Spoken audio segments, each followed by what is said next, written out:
अस्सलाम वालेकुम मेरे प्यारे नाजरीन, आज हम लोग असदुद्दीन ओवैसी के एक बयान पर बात करेंगे जिसमें इन्होंने कहा कि नरेंद्र मोदी ईरान के साथ नहीं बल्कि एक गद्दार नेतन्याहू के साथ खड़े हुए हैं जो मुसलमानों का दुश्मन है। तो आइए दोस्तों सच जानने की कोशिश करते हैं और डॉक्टर जाकिर नाइक का इसी हवाले से बेहतरीन सा बयान भी सुनते हैं। तो आइए स्टार्ट करते हैं। हम प्राइम मिनिस्टर को बोल रहे, प्राइम मिनिस्टर आज डोनाल्ड ट्रंप को मुबारकबाद दिए और नेतन्याहू की लीडरशिप की तारीफ करे। देश के प्रधानमंत्री, पंत प्रधान, वो नेतन्याहू दुनिया का सबसे बड़ा गुंडा है, जहन्नम का कुत्ता है, जिसने 65,000 लोगों को मार दिया। 20,000 बच्चे हैं, 20,000 खवातीन हैं, 12 लाख लोग बेघर हो गए और प्रधानमंत्री, पंत प्रधान उसकी लीडरशिप की तारीफ कर रहे हैं। क्यों प्रधानमंत्री, क्यों कर रहे हैं आप नेतन्याहू की तारीफ? क्या आपकी आइडियोलॉजी और ज़ायनिज्म की आइडियोलॉजी एक है? आप तो भारत के प्रधानमंत्री हैं ना, आप भारत के प्रधानमंत्री हैं। हम कंडेम करते नरेंद्र मोदी ने जो नेतन्याहू की तारीफ की, उस लीडरशिप की, वो लीडरशिप नहीं है। नेतन्याहू जहन्नम का कुत्ता है जो फलस्तीनियों का जेनोसाइड कर रहा है। और सुन लो नेतन्याहू और उसकी तारीफ करने वालों, जब तक दुनिया कायम रहेगी मस्जिद अक्सा और बैतुल मुकद्दस की एहतजाज की लड़ाई बच्चा बच्चा लड़ेगा इंशाअल्लाह ताला। हम मस्जिद अक्सा को नहीं छोड़ सकते, ना मस्जिद अक्सा को छोड़ सकते। अल्लाह देख लेगा नेतन्याहू को इंशाअल्लाह। प्राइम मिनिस्टर उसकी तारीफ कर रहे हैं, वाह। तो मालूम होता है कि कहीं ना कहीं ऊपर जाके कोई तार मिलता है, कोई तार मिलता है कि वजीर आजम एक ऐसे आदमी की जिसको इंटरनेशनल क्रिमिनल कोर्ट, जिसको ICC उसके खिलाफ वारंट इशू किया। अब मेरी तकरीर के बाद ये हिंदुत्वा के लोग बोलेंगे, ए ओवैसी क्या बोल रहा? अरे सुन, कुलभूषण मालूम कौन था? कुलभूषण जो पाकिस्तान की जेल में है, वो जालिम पाकिस्तान, उसकी फौज जालिम, वो कुलभूषण को सजाए मौत देना चाह रहे थे। तो भारत गया इंटरनेशनल क्रिमिनल कोर्ट को, जाकर उसकी सजा को रुकाया। तो ओवैसी जो बात कह रहा है दलील के साथ कह रहा है। तो मेरे अजीज दोस्तों और बुजुर्गों, आप अपने हिम्मतों को बुलंद रखेंगे और जो बच्चे हमारे महरूस हैं उनको जवाब दे रहे हैं कि हम तुमको नहीं भूले, आप हमारी दुआओं में हैं। हम दुआ करेंगे कि अल्लाह तुमको बाइज्जत रिहा करवा दे, अल्लाह तुम्हारे माँ बाप पर रहम करे। और तुमने जो गुलामी का सबूत दिया, ओवैसी के पास अल्फाज नहीं है। अल्लाह अपने हबीब की लाज रखेगा, तुमको अजर देगा। अल्लाह जरूर हमारा मालिक, अल्लाह हमारा नासिर है। तो मेरे अजीज दोस्तों और बुजुर्गों, ये शहर के अमन को बरकरार रखिए। पहचानिए मौजूदा नारायण आप्टे को, विष्णु करकरे को और मदन लाल पहवा को। ये पुराने लोग हैं, हमेशा रहेंगे, मगर आप मंजलिस का साथ दीजिए। भारत के वजीर आजम ने कहा है कि हम भारत इजराइल के साथ खड़ा है, हम टेररिज्म के खिलाफ हैं। वजीर आजम जो 32 साल पहले, वो आपको याद नहीं आया? अरे आप अपनी तकरीर में बोल देते हमास के बारे में, हमास गलत है। 70,000 से ज्यादा 73,000 कंफर्म मौतें हुई हैं, कंफर्म मुसद्दक़ा, यानी उनकी लाश मिली। मगर जो मिसिंग है वो 5 लाख से ज्यादा मिसिंग है। तो लोग बोल रहे हैं कि कम से कम 6 लाख फलस्तीनियों की मौत हुई है। हमारे वजीर आजम खड़े होकर बोलते हैं हम इजराइल के साथ खड़े हैं। आप ये भी तो बोल देते थे कि अक्टूबर 7 का पहला वाकया नखबा नहीं हुआ 48 में, लाखों फलस्तीनियों को निकाला गया था 48 में। और भारत के वजीर आजम बोलते हैं कि हम इजराइल के साथ खड़े हैं। कौन ये बेंजामिन नेतन्याहू, स्मोट्रिच, इनका defence minister, international criminal court में वारंट है इनके खिलाफ। ये जालिम बेंजामिन नेतन्याहू जहन्नम का कुत्ता यूरोप को नहीं जा सकता, किसी यूरोप के मुल्क को नहीं जा सकता। गया तो गिरफ्तार करना पड़ता है उसको। अरे आप गए तो बोलना था ना। गाजा में क्या पूरे मरने वाले हमास के थे क्या? चलिए मान भी लिया थोड़ी देर, चल मार, कौन थे फिर ये लोग? 73,000 में 36,000 छोटे बच्चे थे, 15,000 के करीब खवातीन थे, हजारों बिल्डिंगों को खत्म कर दिया गया। उसमें इतना मलबा है कि मलबा उठाने के लिए 10 साल लगेंगे। हमारे वजीर आजम चले गए। अरे अच्छा करे गए थे, बोलना तो था ना, बोलना था टेररिज्म, तो क्या ये टेररिज्म नहीं है गाजा में जो हो रहा है? आपको मालूम दुनिया में वाहिद मुल्क है इजराइल जो रेसिस्ट है। फलस्तीनी होगा तो उसके लिए एक अलग रोड, जो इजरायली होगा उसके लिए दूसरी रोड। आप रोड ही अलग कर दिए। ओपन जेल है वेस्ट बैंक, मगरबी किनारा एक, और गाजा एक ओपन जेल है, और मगरबी किनारे में फलस्तीनियों के घरों को तोड़ तोड़ कर वहां पर ये जालिम ज़ायनिस्ट लोग वहां पर घर बना रहे हैं। वजीर आजम वो भी नहीं बोलते। अरे क्यों नहीं बोलते आप? अगर आप दहशतगर्दी को कंडेम करते हैं तो करना था, बराबर हमास को कंडेम करना था। मगर जो इजराइल की दहशतगर्दी है, कौन सा सीज फायर बोलने के बाद भी 1000 फलस्तीनी मारे गए। ये जो भी सीज फायर हुआ, क्या हुआ नहीं हुआ। और फिर ये मल्टी कल्चरलिज्म कहां गया बताइए? क्यों नहीं बोलते आप मेरे अजीज दोस्तों और बुजुर्गों? और ये तमाम बीजेपी आरएसएस के लोग बोल रहे हैं हम इजराइल से हथियार खरीदते। अरे फुकट में दे रहा, 20 बिलियन का हथियार खरीदे अब 2020 से 24 तक। कोई भी देता हथियार आपको, क्या फ्री में बांट रहा हूं उन्हें? 20 बिलियन का हम हथियार खरीदे इजराइल से, तो क्या हथियार फिर खरीद के क्या करेंगे आप? ठीक है, देश की सुरक्षा के लिए, डिफेंस के लिए होगा, मगर आप इतने भी तो कमजोर नहीं हैं कि आप उनको याद दिला सकें। मुल्क से बाहर जाते तो आप बोलते हैं कि मैं गांधी के मुल्क से आया हूं। मैं गांधी के मुल्क से अगर आया हूं तो फिर इजराइल की दहशतगर्दी पर कुछ तो बोलते। और फिर अब बोलते नहीं बांग्लादेश में हिंदुओं से हो रहा है, उसका भी कंडेम करें हम, उसका भी तो कंडेम करें। तुम भिजा दो औरत को यहां से, मामला ठीक हो जाएगा बांग्लादेश से। मगर जो जुल्म फलस्तीनियों पर हो रहा है, और आपको बता रहा हूं देश मुल्क के वजीर आजम इजराइल से जो उनकी मोहब्बत है वो सिर्फ आइडियोलॉजी की बुनियाद पर है। और क्यों है मैं बताता हूं आपको। मैं एक मैगजीन पढ़ रहा था, कैरावान मैगजीन है, उसमें उन्होंने कहा कि 1965 में 1965 में एक इजराइल का कौंसल जनरल उस वक्त बंबई में बैठता था, उसका नाम था पेरेट्स गॉर्डन। उस पेरेट्स गॉर्डन ने उस वक्त की बीजेपी का पहला नाम जो था वो जनसंघ था, उनके नुमाइंदों से मिलता था। और वो लिख रहा है डिप्लोमेट कि ये मुसलमानों से नफरत करते हैं, इसीलिए हम इनसे मुलाकात कर रहे हैं। फिर 66 में उनकी फॉरेन मिनिस्ट्री ने कहा, इजराइल की इंटेलिजेंस एजेंसी उनसे कांटेक्ट में थी, जनसंघ के लोगों से। और फिर उन्होंने ये भी लिख दिया कि कोई साहब थे जनसंघ के मनोहर लाल सोंधी, उनका भी बड़ी मोहब्बत की बातें लिखी गई उनके बारे में। और फिर उसमें यह भी लिखा गया, माने ये सब इजराइल से उनके तमाम चीजें निकली हैं।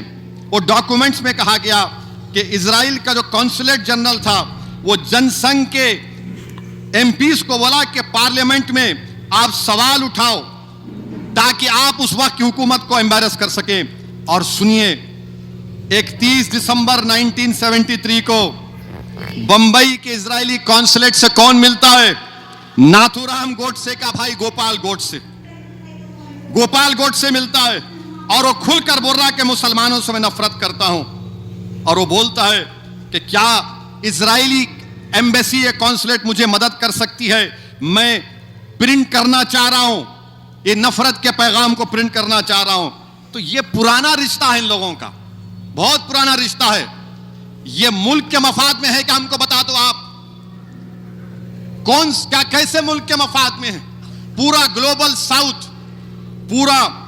साउथ जो है वो आज परेशान है, वो फिक्रमंद है कि भारत के वजीर आजम क्या कर रहे हैं। कहां गया हमारा मल्टी अलाइनमेंट की पॉलिसी? कहां गया मल्टी अलाइनमेंट की पॉलिसी? कौन पूछ रहा है? अरे ईरान पर हमले करने की तैयारी हो रही है, वजीर आजम बोलते ना जंग मत नहीं होना चाहिए। रशिया गए तो रशिया से कहा कि देखो जंग नहीं होना, जंग खत्म होना। यहां पर भी तो बोल सकते थे आप, यहां पर भी तो बोलना चाहिए था आपको। आप तो विश्व गुरु है ना, आप क्यों नहीं बोले? 400 अमेरिट्रम के फाइटर एयरक्राफ्ट तैयार हैं, 2 कैरियर तैयार हैं, आप नहीं बोलना चाह रहे हैं। याद रखिए, ग्लोबल साउथ में भारत की इज्जत कम ना हो जाए। आपने जो खुलकर एक जेनोसाइडल रजीम की जो आपने तायीद की है, इसमें नेशनल इंटरेस्ट क्या है बताओ हमको। हथियार कौन नहीं बेचता? आपको हथियार खरीदने सब बेचने तैयार है। आइडियोलॉजी एक ही है, जायनिज्म की और जो आरएसएस की आइडियोलॉजी है, नफरत के ऊपर है वो। लोग पूछते हैं आपको क्या क्या पड़ी फलस्तीन से? अरे मेरे भाई, वो मुसलमानों का तीसरा बड़ा रिलीजियस प्लेस भी है और वो इंसाफ का इशू है। ये मुस्लिम ही ज्यादा सबसे आतंकवादी है, और जो मासूम लोगों की हत्या कर रहे हैं, तो इंसानियत कहाँ है? माशाल्लाह भाई साहब ने 2 दिन तकरीर सुनी और उसे यकीन हो गया है क्या कुरान में सबसे ज्यादा इंसानियत है। माशाल्लाह, उसके मुबारक देता हूं। लेकिन सवाल अहम है, सवाल गलत नहीं, आपका सवाल सही है। सवाल है कि हम देख रहे हैं मुसलमान ही आतंकवादी है, ये झगड़ा फसाद, मुसलमान फंडामेंटलिस्ट है, मुसलमान टेररिस्ट है, आतंकवादी है। जब हम कुरान पढ़ते हैं तो हमें इसका इज़हार होता है। लेकिन ये है क्यों गलतफहमी, जिस तरीके से मीडिया गलतफहमियां फैलाती है, हम उसको इग्नोरेंस में, अनजाने में मान लेते हैं। टेररिस्ट के मानी क्या है? मैं कहता हूं हर मुसलमान टेररिस्ट होना चाहिए, आतंकवादी होना चाहिए। आतंकवादी की मानी क्या है तो समझ लो। टेररिस्ट उसे कहते हैं जो इंसान दूसरे इंसान के दिल में टेरर पैदा करता है। अगर कोई चोर पुलिस को देख रहा है तो उसके दिल में टेरर आता है, खौफ आता है, उस चोर के लिए पुलिस टेररिस्ट है। इस तरीके से हर मुसलमान, कोई भी एंटी सोशल एलिमेंट मुसलमानों को देखता है, उसके दिल में खौफ आना ही चाहिए। अगर कोई चोर मुसलमान को देखता है, कोई बलात्कार करने वाला मुसलमान को देखता है, कोई भी एंटी सोशल एलिमेंट मुसलमान को देखता है, उसके दिल में खौफ होना ही चाहिए। कुरान मजीद में अल्लाह ताला फरमाते हैं सूरह अनफाल में, सूरह नंबर 8 आयत नंबर 60 में, खौफ पैदा करो उन लोगों के दिल में जो लोग एंटी सोशल है, जो हक को इनकार करते हैं, उनके दिल में खौफ डालो। लेकिन सवाल यह है कि कई बार एक शख्स एक काम करता है, उसे 2 लक़ब दिए जाते हैं। मिसाल के तौर पे हिंदुस्तान 60-70 साल के पहले अंग्रेज हम पर हुकूमत करते थे, कई साल किया। बहुत से हमारे इस देश के हिंदुस्तानी थे जो इस देश की आजादी के लिए झगड़ा कर रहे थे। इनको अंग्रेज कहते थे आतंकवादी, टेररिस्ट। हम आम हिंदुस्तानी कहते थे देशभक्त, फ्रीडम फाइटर, पेट्रियट। वही आदमी, वही काम, 2 लक़ब, 2 टाइटल। अगर आप अंग्रेज की बात मानते हैं, अंग्रेज कहते हैं हमें इस देश पे हुकूमत करने का हक है।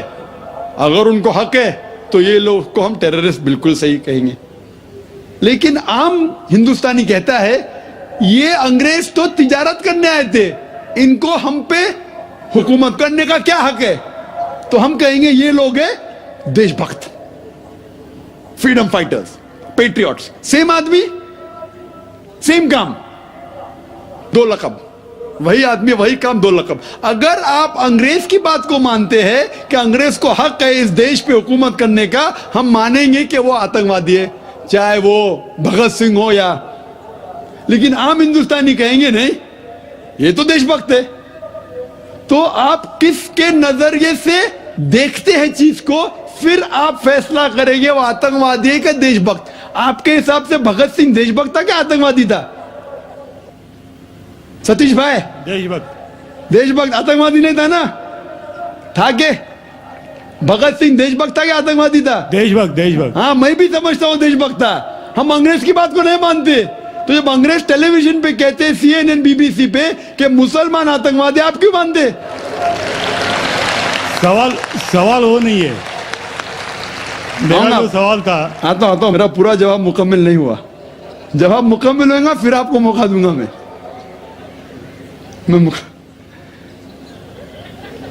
Nelson Mandela, old south African government जो थी, सफेद हुकूमत, वो नेल्सन मंडेला को टेररिस्ट नंबर 1 कहती थी।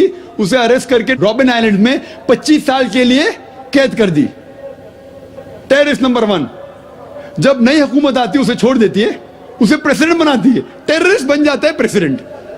चंद साल बाद उसे नोबेल प्राइज फॉर पीस मिलता है। वही आदमी, वही काम। ऐसा नहीं कि पहले वो गलत काम किया, फिर अच्छा काम किया, फिर उसको अवार्ड मिला। वही काम के लिए जो पहली गवर्नमेंट ने कही थी, सफेद गवर्नमेंट ने, कि वो टेररिस्ट है, आतंकवादी है, नोबेल प्राइज कमेटी ने उसे नोबेल प्राइज दिया फॉर पीस, अमन के लिए। हैरत की बात है, जो आदमी आतंकवादी है उसको मिलता है नोबेल प्राइज फॉर पीस। जो आदमी का पावर है, जो आदमी वो कहता है, लोग उसकी बात को मान लेते हैं इग्नोरेंस के अंदर, अनजानी में। लेकिन कुरान कहता है सूरह इसरा में, सूरा नंबर 17 आयत नंबर 81 में, वकुल जाल हक वज़ाकल बातिल इन्नल बातिल काना ज़हूका। जब हक बातिल से टकराती है, बातिल का सर्वनाश हो जाता है। ब्रिटिशर्स अमेरिकन के ऊपर हुकूमत करते थे। अमेरिकन रेवोल्यूशन हुआ 18 सदी में। ब्रिटिशर्स कहते थे, मैं लंदन गया था 2 महीने पहले, वापिस से जाऊंगा 2 हफ्ते बाद। वो बॉम्ब ब्लास्ट हुआ था ना, बॉम्ब ब्लास्ट हुआ था, पता है, 7 जुलाई को। तो लोग आए थे, खराब है, मैं भी बोला ठीक है खराब है। तो वहाँ टोनी ब्लेयर आने वाले थे, वक्त नहीं मिला तो अपने चीफ ऑफ पुलिस को भेजे, बाद में मेयर आए थे। तो मैंने उनसे पूछा, आपकी इस देश ब्रिटिश गवर्नमेंट जब हुकूमत कर रही थी अमेरिकन गवर्नमेंट पे 18 सदी में, वो जॉर्ज वॉशिंगटन और बेंजामिन फ्रैंकलिन को टेररिस्ट नंबर 1 कहते थे, टेररिस्ट। उसके बाद जॉर्ज वॉशिंगटन बन जाता है प्रेसिडेंट ऑफ यूएसए, टेररिस्ट बन जाता है प्रेसिडेंट ऑफ यूएसए। वो गॉडफादर है, गुरु है, किसका? जॉर्ज बुश का भी, ठीक है ना, जॉर्ज बुश का गुरु है। वो जो आतंकवादी आप कहते थे, उसके शागिर्द के दोस्त भी आप है। क्या बात है, आपका नजरिया क्यों बदल रहा है? आप कहते थे टेररिस्ट चंद सदी पहले, अभी आप उनके दोस्त थे। तो हमें यह तहकीक करना चाहिए कि क्यों उसको वो लक़ब मिला। अगर जो 11 सितंबर को हुआ था न्यूयॉर्क के अंदर, आप जो कह रहे ना मुसलमान, उसके ऊपर जवाब तो अभी आ रहा है। ये तो खाली वो स्टार्टर्स बोलते ना, स्टार्टर्स, सूप पीते पहले तो जरा बराबर खाना खत्म होता है। मेन मील तो अभी है। मुझे एक शख्स ने पूछा था जब मैं ऑस्ट्रेलिया गया था, और इंग्लैंड के अंदर भी, doctor Zakir Naik, do you consider bin Laden to be a terrorist? क्या आप बिन लादेन को टेररिस्ट मानते हैं? तो मैंने कहा, भाई मैं बिन लादेन को जानता नहीं हूं, मैं यही नहीं कह सकता हूं वो टेररिस्ट है क्या नहीं, अच्छा है क्या बुरा, मैं नहीं जानता हूं। कुरान में लिखा है सूरह हुजुरात में, सूरा नंबर 49 आयत नंबर 6 में, कि जब भी कोई बात कोई कहता है, पहला तहकीक करो, फिर दूसरे तक पहुंचाओ। अगर मैं CNN और BBC की बात मानूं तो मुझे कहने पड़ेगा कि बिन लादेन टेररिस्ट है, लेकिन मैं क्यों मानूं बात उनकी? क्योंकि मैं आदमी हूं जो घूमता हूं मीडिया में, जानता हूं माशाअल्लाह। तो मैं कहता हूं ना बिन लादेन मेरा दोस्त है ना मेरा दुश्मन है, मैं नहीं जानता हूं। लेकिन अब ये मुझे पूछना चाहते हैं टेररिस्ट नंबर 1 कौन है? तो ये तो जानता हूं मैं, CNN जो अमेरिकन चैनल है, जॉर्ज बुश उसका प्रेसिडेंट है, गर्व से कहता है कि हमने हजारों अफगानिस्तान लोग को बम गिराए और कत्ल किए, इराक में हजारों का कत्ल किया। ठीक है, मान भी लो बहस के तौर पे बिन लादेन ने किया, मान लो, मैं नहीं कहता हूं, मान लो बिन लादेन ने किया कि 11 सितंबर को ट्विन टावर को अटैक किया और 3000 या 5000 लोग मरे। लेकिन अगर 3 या 4000 लोग मरे, 5000 लोग मरे, उसका यह मतलब नहीं होता है कि आप उससे डबल लोग को अफगानिस्तान में मारे एक आदमी की वजह से। कर सकते?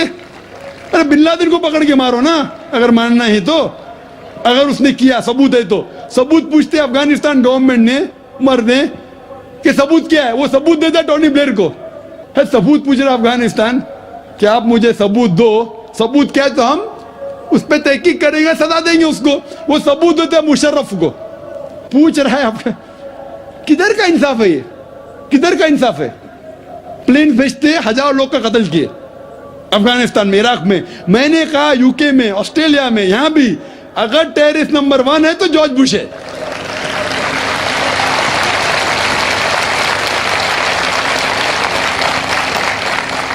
ट्विन टावर को किसने गिराया? CIA, FBI का क्या बजट है? इन लोग गर्व से कहते हैं अगर परिंदा भी पेंटागन के ऊपर उड़ेगा तो हम पहचान सकते। एक हवाई जहाज 1.5 घंटे बाद आके उसमें ठोक देता है, उनको पता ही नहीं चलता है।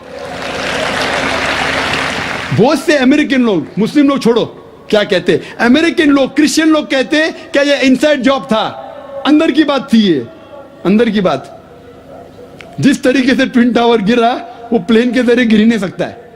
कितने लोग कहते हैं कि ये जॉर्ज बुश ने किया अपने वोट बैंक के लिए। कल मैं कह रहा था ना पॉलिटिशियंस के बारे में, कल की तकरीर सुनी ना आपने, हकीकत लगी क्या ने? क्या होगा, 5,000 लोग को मारो, वोट तो मुझे मिलेगा। $1 ट्रिलियन नुकसान, क्या फर्क पड़ता है? अगर नहीं गिराऊंगा ट्विन टावर को तो मैं थोड़ी इलेक्शन में आऊंगा। क्या करो, 1,000 लोग का कत्ल करो, नुकसान करो करोड़ रुपए का, मैं तो आ गया वापस सीट पे।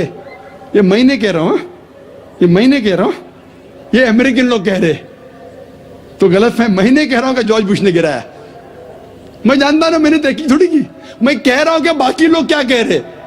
अमेरिकन लोग कहते, कुछ लोग, कि बिन लादेन ने क्या कुछ ने कहा, जॉर्ज बुश। लेकिन ये तो मैं जानता हूं कि मैं टीवी पे जो देखा हूं वो खुद के चैनल के ऊपर कि जॉर्ज बुश गर्व से कह रहा 1,000 लोग को मैंने मारा, इसीलिए मैं जॉर्ज बुश को टेररिस्ट नंबर 1 कहता हूं। कल मैंने कहा कि बाबरी मस्जिद में जो हुआ हिंदुस्तान में, गुजरात में क्या हुआ, वोट बैंक के लिए हिंदू मुस्लिम में झगड़ा करो। बाबरी मस्जिद को कौन जानता था पहले? आप जानते थे? सुने थे बाबरी मस्जिद के बारे में? ये दंगे फसाद के पहले 1985 के पहले सुने थे? नहीं सुना था, मैं भी नहीं सुना था। ये वोट बैंक के लिए झगड़ा फसाद, 1,000 लोग मारे गए। गुजरात में जो हुआ क्या सही हुआ? अगर पुलिस चाहती तो, हमारे हिंदुस्तान पुलिस में माशाल्लाह इतना पावर है कि अगर चाहती तो दंगा फसाद हो ही नहीं सकता। बंबई में जो हुआ 1992 में, इफ द पुलिस वांटेड, किसकी जरूरत के बाहर रास्ते पे है? लेकिन वो पॉलिटिशियन की इजाजत है, यहां मत जाओ वहां मत जाओ, यहां हंगामा करो, यहां कर्फ्यू लगाओ वहां मत कर्फ्यू लगाओ, यहां मुझे वोट मिलेगा वहां नहीं मिलेगा। आप समझे ना?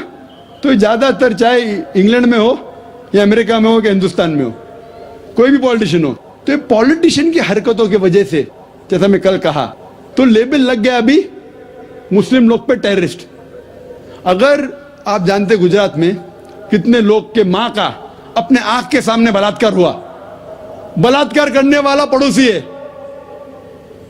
उसके ऊपर कोई एक्शन नहीं लिया जा रहा है, तो वो कानून अपने हाथ में लेता है, गलत करता है, हम भी लेता है, क्या करें?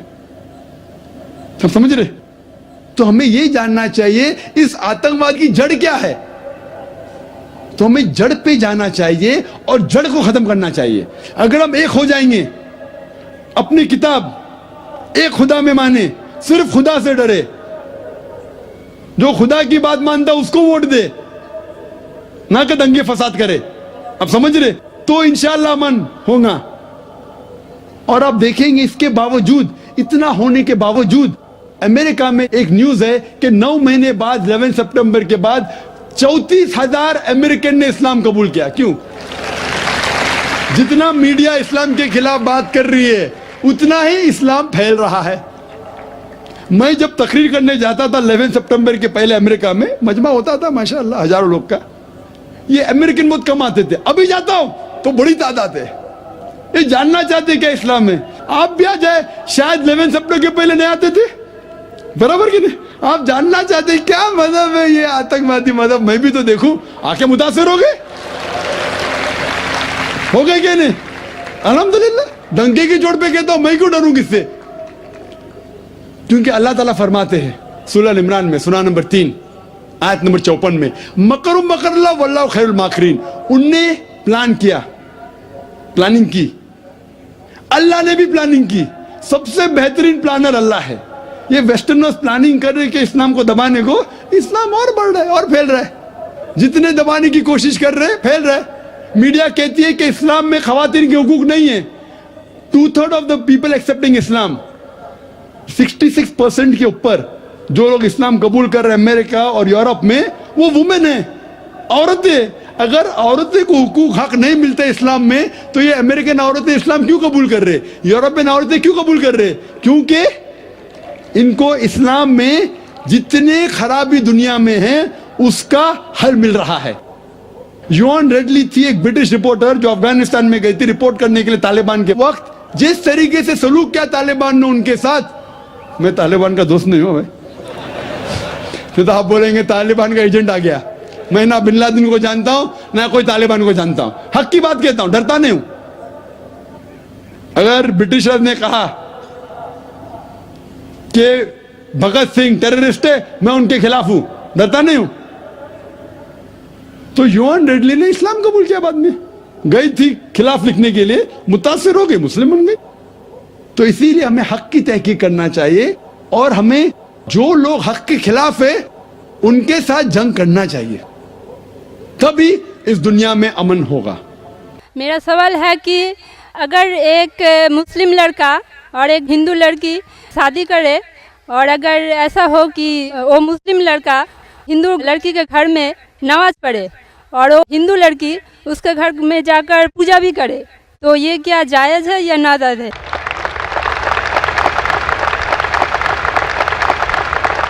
बहन का अच्छा सवाल है कि अगर एक मुसलमान लड़का हिंदू लड़की से शादी करता है तो क्या वो मुसलमान लड़का हिंदू के घर में जाके नमाज पढ़ सकता है, और क्या वो लड़की मुसलमान के घर में पूजा कर सकती है? नहीं। सबसे पहले कुछ शराइत है हर चीज़ के। आप अगर गाड़ी रखेंगे और गाड़ी का एक पहिया रखेंगे, साइकिल का एक पहिया रखेंगे, ट्रैक्टर का, तो गाड़ी चलेंगी क्या? नहीं चलेगी। या चारों साइकिल कर दो या चारों ट्रैक्टर कर दो। इसीलिए कुरान की आयत है सूरह बकरा की सूरा नंबर 2 आयत नंबर 221 में अल्लाह ताला फरमाते हैं कि आप मुशरिका से शादी नहीं कर सकते जब तक वो ईमान न लाए। मतलब जो गैर मुस्लिम हैं और शिर्क कर रही है उससे आप शादी नहीं कर सकते जब तक वो ईमान ना लाए। और एक ईमान लाने वाली औरत चाहे कितनी भी बदसूरत हो वो एक मुशरिका से बेहतर है। और आगे आयत कहती है कि लड़कियां मुशरिक लड़के से शादी नहीं कर सकती जब तक वो ईमान ना लाए। एक मोमिन आदमी चाहे कितना भी बदसूरत हो वो बेहतर है बनिस्बत जो शिर्क करता है। इसकी वजह यह है कि इस्लाम में लिखा है कि अगर आप खुदा के अलावा किसी को और पूछते हैं, किसी और की इबादत करते हैं, ये सबसे बड़ा गुनाह है। और अल्लाह ताला फरमाते हैं सूरह निसा में सूरा नंबर 4 आयत नंबर 48 में और सूरा निसा सूरा नंबर 4 आयत नंबर 116 में कि अल्लाह सुब्हाना व तआला अगर चाहे तो कोई भी गुनाह को माफ़ कर सकता है, लेकिन शिर्क को कभी नहीं माफ़ करेगा। अगर एक इंसान मुशरिक जैसा मर गया तो अल्लाह ताला कभी भी उसे माफ़ नहीं कर सकता, क्योंकि मुशरिक वो शख्स है जो शिर्क करता है। और ये सबसे बड़ा गुनाह है, क्योंकि हमारा खालिक, हमारा मालिक, हमारा ईश्वर, हमारा खुदा, हमारा भगवान, अगर हम उसको गाली देंगे, ये सबसे बड़ा गुनाह है। जिसने हमें ज़िंदगी दी, जिसने ये सारी चीज़ें हमें दी दुनिया में, अगर हम उसको गाली देंगे, उसके अलावा किसी और की इबादत करेंगे, ये शिर्क हुआ। तो इसीलिए इस्लाम में इजाज़त नहीं है कि एक मुस्लिम लड़का या लड़की कोई मुशरिक लड़का या लड़की से शादी करे, ये इजाज़त नहीं है। जहाँ तक के सवाल है क्या एक आम मुसलमान हिंदू घर में नमाज पढ़ सकता है? अगर उसके सामने कोई मूर्ति नहीं है तो वो नमाज कहाँ भी पढ़ सकता है, अगर जगह साफ है। हमारे रसूल मोहम्मद सल्लल्लाहु अलैहि वसल्लम फरमाते कि सारी दुनिया, सारी धरती मोमिन के लिए मस्जिद है, यानी सारी दुनिया आप कहाँ भी नमाज पढ़ सकते, देखना चाहिए कि साफ है, आप नमाज पढ़ सकते। तो ये आप जाके अगर हिंदू का घर में जाते हैं और वह साफ है, कोई मूर्ति आगे नहीं है, तो नमाज पढ़ने में कोई हर्ज नहीं है। ज़रूरी नहीं है कि आपको शादी करना चाहिए फिर आप नमाज पढ़ सकते, शादी करने की ज़रूरत नहीं है। नमाज पढ़ने के अगर साफ जगह है तो कोई हर्ज नहीं। इसीलिए शादी के लिए शर्त है कि दोनों का ईमान हो। और अगर आप हिंदू मज़हब पढ़ेंगे तो हिंदू मजहबी किताब में भी यही लिखा है जो मैंने पहले पेश किया, पहला जो सवाल था भाई साहब का, और मैंने कहा कि हिंदू मजहब में भी यही लिखा है, ना तस्य प्रतिमास्ति, उस ईश्वर, उस भगवान, उस खुदा का कोई अक्स नहीं, कोई मूर्ति नहीं, कोई फोटोग्राफ नहीं, कोई पेंटिंग नहीं, कोई पोर्ट्रेट नहीं, कोई आइडल नहीं, कोई स्टैचू नहीं। अगर ये मान ले कि कम से कम जो यकसा है हिंदू और इस्लाम के मजहबी किताब में, कम से कम उसके ऊपर अमल करे तो अक्सर हमारे मुश्किलात दूर हो जाएंगी। जो यकसा नहीं है उसको कल डिस्कस कर सकते, और अगर आप तहकीक करते हिंदू मज़हब की किताब पढ़ते और इस्लाम मज़हब की किताब पढ़ते, दोनों में लिखा है खुदा एक है, दोनों में लिखा है खुदा का कोई अक्स नहीं है, दोनों में लिखा है कि खुदा का कोई बुत नहीं है, दोनों में लिखा है कि खुदा के अलावा किसी और की इबादत नहीं करना चाहिए, दोनों में लिखा है कि आखिरी पैगंबर मोहम्मद सल्लल्लाहु अलैहि वसल्लम में, दोनों में लिखा है कि शराब नहीं पीना चाहिए। मैं हवाले दे सकता हूँ और मैं तकरीर लिख दिया हूँ, similarities between Islam and Hinduism, इस्लाम और हिंदुइज्म में यकसानियत दोनों किताब में। आप अगर पढ़ेंगे कुरान मजीद में सूरह माइदा सूरह 5 आयत नंबर 90 में लिखा है कि शराब पीना हराम है। अब Manusmriti chapter number 9 verse number 225 पढ़ेंगे, उसमें लिखा है शराब पीना हराम है। कुरान में लिखे सूरह माइदा सूरह नंबर 5 आयत नंबर 3, सूरह बकरा सूरह नंबर 2 आयत नंबर 173, सूरह अनाम सूरह नंबर 6 आयत नंबर 145 और सूरह नहल चैप्टर 16 वर्स 115 में हुर्रिमत अलैकुमुल मैततु वद्दमु वलाहुमुल खिंज़ीर वमा उहिल्ला लिगैरिल्लाह बिही। क्या आपके लिए हराम है मरा हुआ गोश्त, खून, सूअर का गोश्त और वो खाना जिसके ऊपर अल्लाह के अलावा किसी और का नाम लिया गया है। आप अगर हिंदू मजहबी किताब पढ़ेंगे उसमें भी लिखा है क्या सूअर का गोश्त खाना हराम है। अगर आप तहकीक करेंगे काफ़ी यकसानियत है। इस्लाम मजहबी किताब में लिखा है कुरान में सूरह नूर में सूरह नंबर 24 आयत नंबर 30 और 31 के अंदर हिजाब के बारे में, औरत को अल्हम्दुलिल्लाह हिजाब में होना चाहिए, सर से ढका होना चाहिए उसका जिस्म, सिर्फ जो दिख सकता है वो चेहरा और हथेली तक के। आप अगर हिंदू मजहब किताब पढ़ेंगे ऋग्वेद बुक नंबर 8 में लिखा है और ऋग्वेद बुक नंबर 10 में भी लिखा हुआ है कि औरत को अपने सिर के पल्लों को डालना चाहिए चेहरे पे।